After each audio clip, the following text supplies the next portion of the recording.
तो दोस्तों इसे कहते हैं भोजपुरी के दबंग सुपरस्टार खेसारी लाल यादव जी। आप लोग के बता दें दोस्तों कि भोजपुरी में एक एकलौता स्टार है खेसारी लाल यादव जी, जो कि इतना ज़्यादा बॉडी देखने को मिलता है दोस्तों। और अभी अभी खेसारी लाल यादव जी के जिम से ये बॉडी वाला पिक बहुत तेज़ी से वायरल हो रहा है दोस्तों, जो कि रील वीडियो बना है दोस्तों खेसारी लाल यादव जी जिम से, और बहुत तेज़ी से इंस्टाग्राम पर वायरल हो गया है दोस्तों।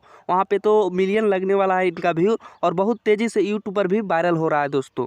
तो आप लोग के खास खबर बता देते हैं दोस्तों, भोजपुरी स्टार खेसारी लाल यादव जी ये बॉडी वीर हनुमान जो फिल्म में काम करने वाले हैं दोस्तों, उसी फिल्म को लेकर बॉडी को बनाया जा रहा है दोस्तों। और इससे भी ज़्यादा बड़ा बॉडी बनेगा दोस्तों। अभी तो जिम ही कर रहे हैं और बहुत जल्द काम करेंगे वीर हनुमान जो मूवी आ रहा है दोस्तों। तो खेसारी लाल यादव जी के बॉडी वाला लुक और वीडियो कैसा आप लोग के लगा दोस्तों, कमेंट में एक बार जरूर लिखिएगा। और अपडेट आप लोग के अच्छा लगा तो वीडियो को लाइक करके चैनल को सब्सक्राइब करके जुड़ जाएगा। यहाँ पे खेसारी लाल यादव जी के हर न्यूज़ हर खबर सबसे पहले देखने को मिल जाता है दोस्तों। धन्यवाद दोस्तों, फिर मिलेंगे अगले कोई बवाल एंड बवंडर खबर के।